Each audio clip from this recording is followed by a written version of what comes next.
Hello, my name is Stephanie Adams, and I will be the host for the TLC session, Hybrid Learning and Exercise in Collaboration and Innovation, presented by Charlie Minnick, Kimberly Yuhos, and Alissa Castro.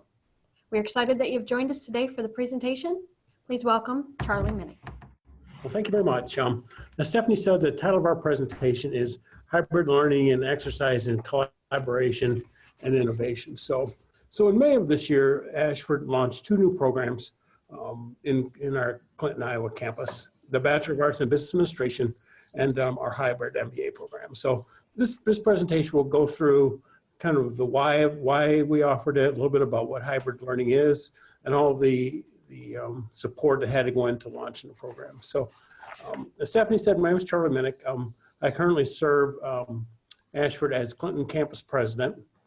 So I've been with Ashford about 12 years, different positions. The first one I had was Dean of the College of Business and Professional Studies, which was the predecessor to Forbes School of Business and Technology, for about eight years. And then after that, I was a Vice President Campus Director for our residential campus, and currently I serve as Clinton Campus President. So my other presenters, Kim, if you want to tell us a little bit about yourself, and then we'll move on to Alissa. Thank you, Charlie. I'm happy to be here with all of you. My name is Kimberly Yuhos. I am an Enrollment Services Manager here at Ashford University. I've been here since 2012, and I currently support our graduate students and our graduate staff. And hi, everyone. My name is Alissa Castro, and I work in our University Services and Policy Department.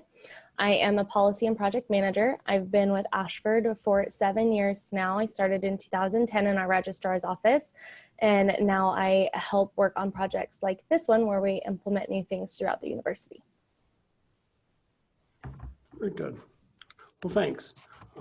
So I think the next slide we'll look at, talk a little bit about, about change. I think is critical as we go through the process. So it talks about without change, there is no innovation, creativity, or incentive for improvement. Those initiate change will have a better opportunity to manage the change that is inevitable. So I think that's part of the growth and change that the university has looked at, is when we decided to offer these offerings, which we had never done before. It was part of our ability to initiate change and manage change and to meet the needs of our population. So next thing I want to talk a little bit about is kind of a brief overview of Ashford University in Clinton, Iowa. So the Ashford University traces its origins back to Mount St. Clair Academy, which was a secondary school for young women that was founded in 1893 by the Sisters of St. Francis in Clinton. Then in 1918, the Academy added collegiate coursework at the junior college level and became known as Mount St. Clair College. Mount St. Clair admitted its first male students in 1967. In 1976, hired its first lay president. In 1979, the college was approved to offer its first baccalaureate degree, which was a Bachelor of Arts in Business Administration, and that kind of began its transformation from a junior college to a baccalaureate institution. 1997 offered its first graduate course. In December 2002, Mount St. Clair became the Franciscan University, and the following year began to offer its first master's degree online, which was a Master of Arts in Teaching and Learning with Technology.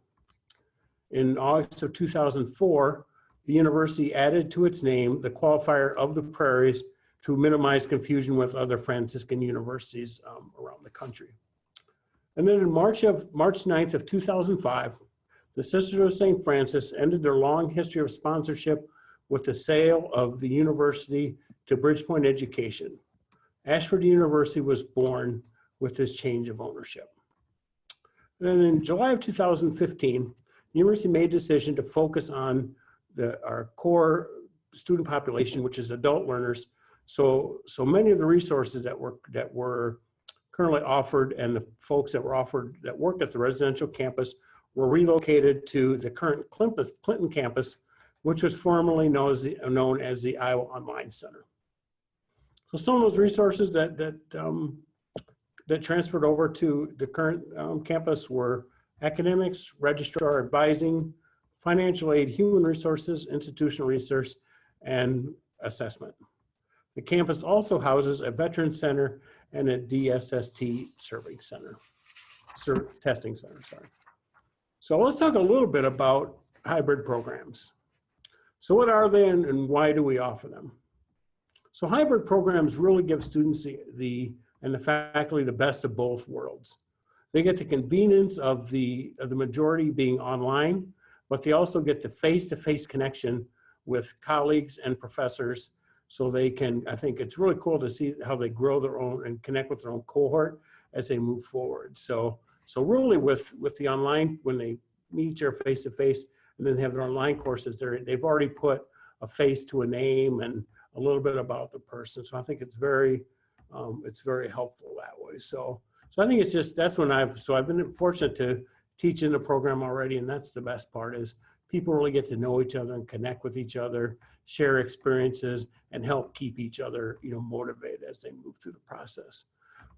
So why we offer these in Clinton? There's a couple of reasons. First of all, there was a certain need for the people in the area to earn their degrees here in Clinton.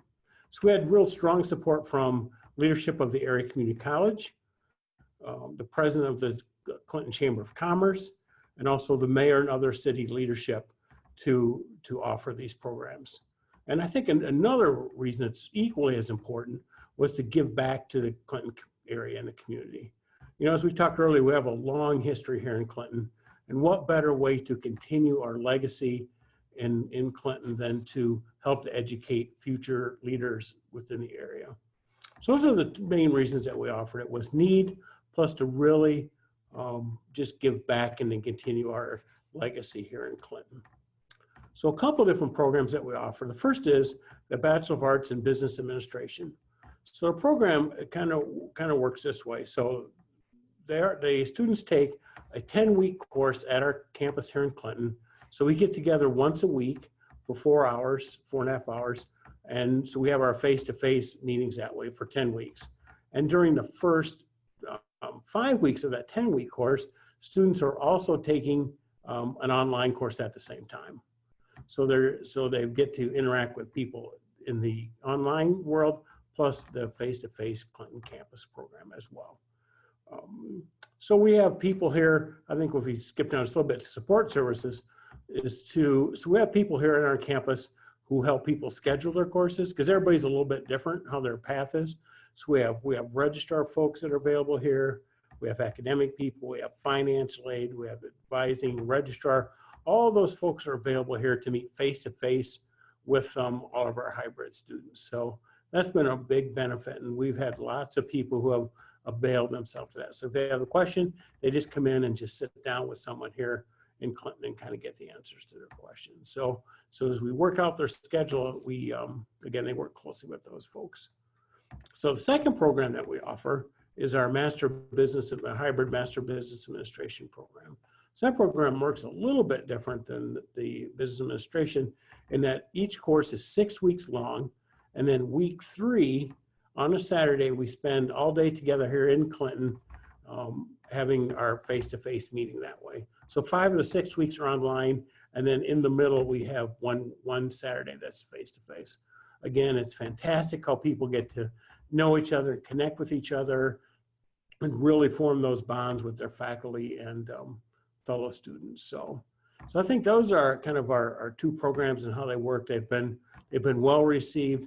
It's exciting to have students here in our Clinton campus who are, working towards their personal and professional goals and to help them reach that. So that's a little bit about what the programs are and how we and why we offer them. So we'll kind of go over to Alissa to talk a little bit about now. I think really was the crux of it. A lot of the hard work came from managing the process. So I think there's lots of moving parts. It's a whole new set of processes that we had to go through. So Alissa talk a bit about how the USP folks are absolutely critical in making this happen. Thanks, Charlie. Yes, so managing the process was definitely critical for a lot of reasons. One of the reasons was our tight timeline. So we knew we had upcoming initiatives in Q3 and Q4 that would take a lot of the same resources from the various departments that helped implement those new versions in Clinton. And so we knew that we had a limited window in order to use all of the people in our IT departments, our registrar and academics, student advising, financial services, in order for us to get it live and implemented. And so it was really important for us to act quickly.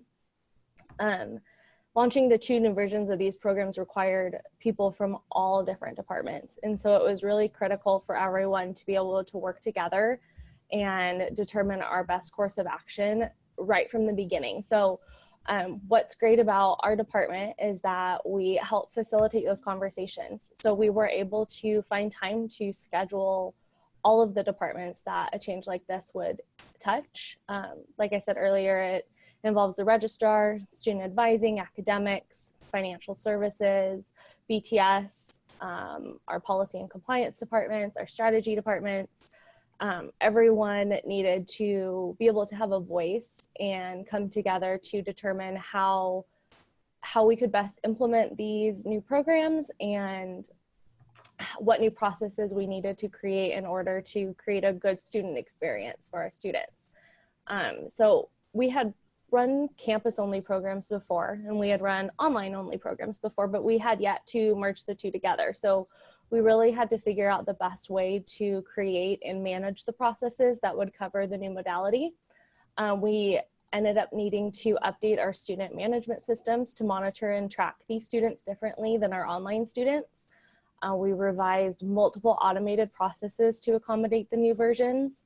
A lot of our stuff is built into our system to where it just automatically happens, and we kind of had to dissect all of those points in a student's life cycle for things that are automated and create either a manual process or include these students with the Clinton campus having those same processes kick off at the appropriate time. Like I mentioned earlier, collaboration was the reason why this was successful. We had all departments in multiple meetings, multiple times a week, everyone working together, and it was really cool to see how everyone came together in such cohesion. Like everyone was working towards the same goal, and it was really awesome to be a part of that. And we worked together with the focus first being on how best can we serve our students? How can we create processes and resources that would help this student population specifically, and how can we best implement those to where it's a seamless student transition and a best student experience. Very good. Yes, I think it was really cool to see on such a tight timeline how everybody came together and we all worked together for the best of the student. And I think 2 folks who were critical in that, who aren't necessarily part of this presentation, is Tori Herndon, who was really the kind of the project manager from the USP side, who did a fantastic job.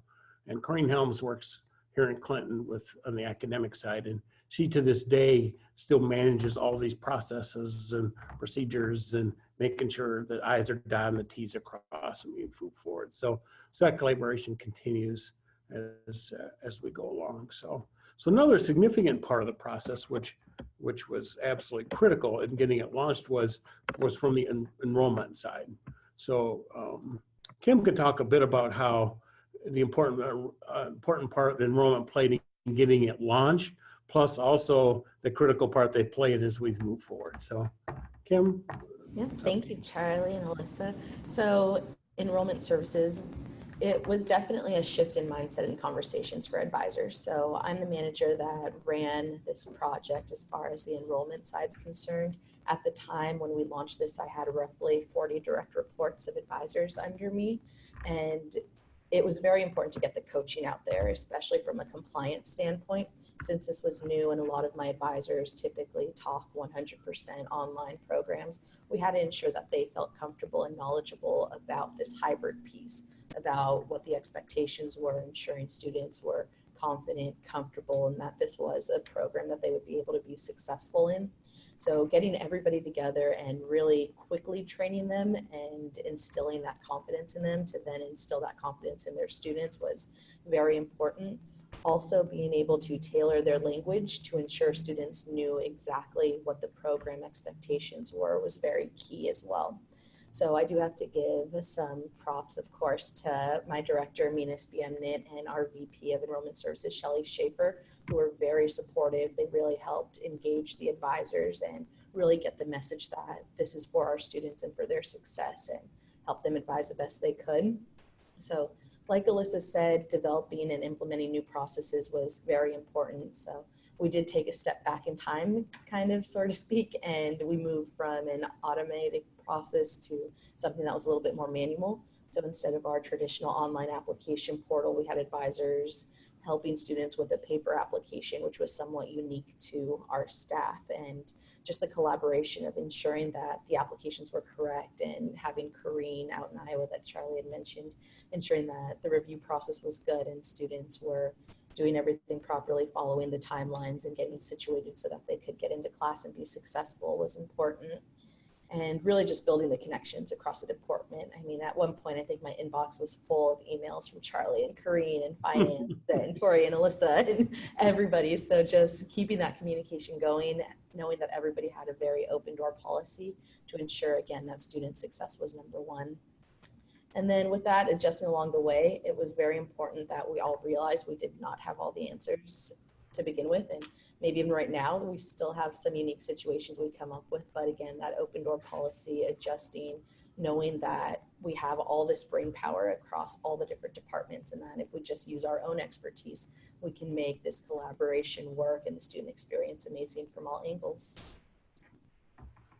Yeah, so it was very good. It was really cool to kind of work with the enrollment folks, because when I was in San Diego, I think it was October for graduation, so I sat with enrollment people, with enrollment advisor, and we made a call together to a prospective student. So that was very cool. And to this day, I still, when we have new students, so they'll reach out to me, and if I can help along the way, answer questions, or the chance for me to talk with students before they start too. So it is truly a collaborative effort about how do we work together to best launch the program. And especially, with, like Alissa had mentioned, that was, we had done online programs and campus programs, but never some hybrid sort of approach. So it was very cool as we went along. So, so where do we go? So kind of move forward. So the nice part about these programs, the way they're set up, people can join the MBA about every 6 weeks. People can feed in, then occasionally we'll start new cohorts as the first cohort progresses. And same thing with the business administration. They can join about every 10 weeks, and then it just slide into the existing cohort. And as we go along, we can add a future new cohort to start. So that's about where we're at with those groups. So that's been fun to see grow and develop. I mean, we'll continue to have our enrollment efforts as we continue to work together in what we can do to populate the programs, and marketing efforts have been fun. Social media, we've worked a lot with community college partners.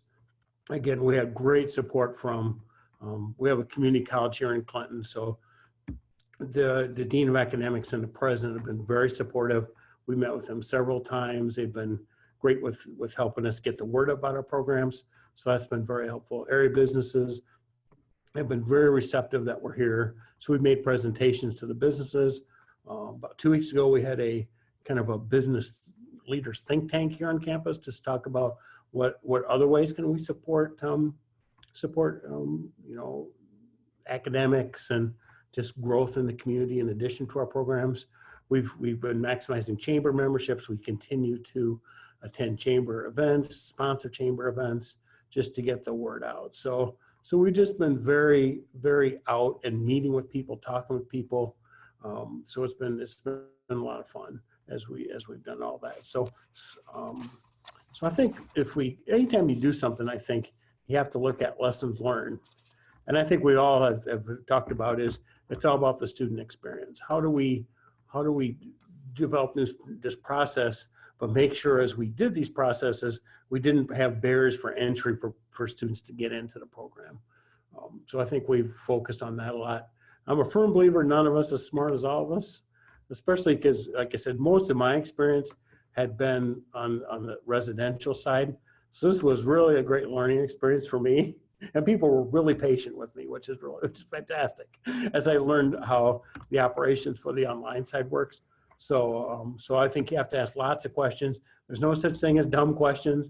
I think you have to ask lots of questions, and how does this work? How does that work? And question how we do things and what's the best way to do it. So, and we launched, and I think Kim and Alissa both said, you don't have all the answers when you launch, because you get into stuff, you're like, well, I never thought about this, never thought about that. A scenario comes up. To this day, we're still thinking about, Alissa still gets calls from us all the time about, so this came up, how are we going to figure this? How are we going to think about that? So, but it's been great to really, as we've grown and developed it, and we've developed our processes. So you won't have all the answers when you start, but but if everybody, just works together, how do we try to best serve our students? So I think continuing to reevaluate your processes is critical.